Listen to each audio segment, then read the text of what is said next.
آج سے ہزاروں سال قبل کی بات ہے کہ ملک بابل میں ایک بادشاہ کی حکومت تھی جس کا نام نمرود تھا۔ نمرود نہایت ہی سرکش اور ظالم شخص تھا۔ اس نے خدا ہونے کا جھوٹا دعویٰ کر رکھا تھا اور جو اسے خدا نہ مانتا اس پر بہت ظلم و ستم کرتا تھا۔ نمرود خود بت پرست تھا اور اپنی سلطنت میں بھی بت پرستی کی اشاعت کیا کرتا تھا۔ نمرود کا محل مختلف قیمتی پتھروں کے بنائے ہوئے بتوں سے بھرا ہوا تھا۔ اللہ نے نمرود اور بابل کے لوگوں کی طرف حضرت ابراہیم علیہ السلام کو مبعوث فرمایا۔ آپ نے نمرود کو اللہ کی عبادت کی طرف بلایا، مگر نمرود کی جہالت، گمراہی اور بادشاہ کے غرور نے اسے اللہ کے انکار پر کھڑا کر دیا۔ جب حضرت ابراہیم علیہ السلام نے کہا میرا اللہ تو وہ ہے جو زندہ کرتا ہے اور مارتا ہے، تو نمرود نے جواب دیا کہ میں بھی زندہ کرتا ہوں اور مارتا ہوں۔ ابراہیم علیہ السلام نے کہا کہ میرا رب مشرق سے سورج کو نکالتا ہے، اگر تو خدا ہے تو مغرب سے سورج کو نکال کر دکھا۔ یہ سن کر نمرود لاجواب ہو گیا۔ نمرود نے غصے میں یہ حکم دیا کہ ابراہیم علیہ السلام کو بطور سزا آگ میں ڈال دیا جائے۔ لہٰذا بابل کے لوگوں نے ایک خاص مقام پر لکڑیاں جمع کرنا شروع کر دیا۔ جب لکڑیاں جمع ہو گئیں تو نمرود کے حکم سے اس کے کارکنوں نے ان لکڑیوں میں آگ لگا دی، جس کی حرارت اتنی تھی کہ کوئی اس کے قریب بھی نہ جا پاتا تھا۔ جب حضرت ابراہیم علیہ السلام کو اس جلتی ہوئی آگ میں پھینکا گیا تو اللہ کے حکم سے وہ آگ ٹھنڈی ہو گئی۔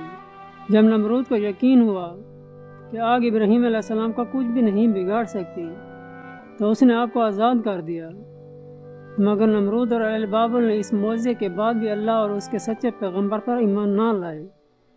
اس کے برخلاف نمرود نے بابل میں ایک عظیم مینار بنوانے کا حکم دیا جس کے ذریعے وہ ابراہیم کے خدا سے مقابلہ کر سکے۔ اس نے مزدوروں کو یہ حکم دیا کہ اس مینار کو اتنی بلندی تک تعمیر کیا جائے کہ بادلوں تک پہنچ جائے، تاکہ وہ آسمان کے خدا سے جنگ کر کے اس کی سلطنت کو بھی فتح کر لے۔ جب یہ مینار تعمیر ہوا اور بادلوں کو چھونے لگا تو نمرود اس پر چڑھ کر خدائی کا دعویٰ کرتا تھا اور آسمان کی طرف دیکھ کر خدا کو للکارتا اور لوگوں سے کہتا کہ آسمان کا خدا کچھ جواب نہیں دے رہا ہے کیونکہ وہ میرا مقابلہ نہیں کر سکتا۔ لہٰذا یہ دیکھ کر نمرود کو پوجنے والوں کی تعداد میں اور تیزی سے اضافہ ہو رہا تھا اور جوک دا جوک لوگ اس کے آگے سجدہ ریز ہوا کرتے تھے۔ لیکن نمرود اس بات سے بے خبر تھا کہ بہت جلد وہ اللہ کے غضب کا شکار ہونے والا ہے اور ایک سخت عذاب اس پر مسلط ہونے والا ہے۔ اللہ نے ایک آسمانی فرشتے کو نمرود کے دربار میں بھیجا۔ اس نے نمرود کو ایمان قبول کرنے اور لا شریک معبود پر ایمان لانے کی دعوت دی، مگر غرور و تکبر سے چور نمرود نے انکار کر دیا۔ فرشتے نے نصیحت کرتے ہوئے کہا خدا کی قدرت اور طاقت تم اور تمہاری فوج سے کہیں زیادہ ہے۔ اگر وہ چاہے تو تجھے اپنی سب سے کمزور مخلوق کے ذریعے ہلاک کر سکتا ہے۔ لہذا نمرود نے خدا سے مقابلہ کرنے کا تقاضا کیا۔ فرشتے نے نمرود کو 3 دن کی مہلت دی جس میں اس نے اپنے تمام لشکر کو جمع کر لیا اور پوری طاقت اور قوت کے ساتھ جنگ کے لیے تیار ہو گیا۔ تیسرے دن کی صبح اللہ نے مچھروں کا ایک بڑا لشکر بھیجا جو تعداد میں اتنے زیادہ تھے کہ سورج کی روشنی نظر نہیں آتی تھی۔ یہ مچھر پورے بابل شہر میں پھیل گئے اور نمرود کے لشکر پر حملہ کر دیا۔ مچھروں نے لشکر کے سپاہیوں کے خون چوس لیے اور گوشت چاٹ گئے۔ ان لوگوں کی صرف ہڈیاں باقی رہ گئیں۔ ایک مچھر نمرود کے ناک میں داخل ہو گیا اور ناک کے راستے دماغ میں گھس گیا اور مغز کھانے لگا۔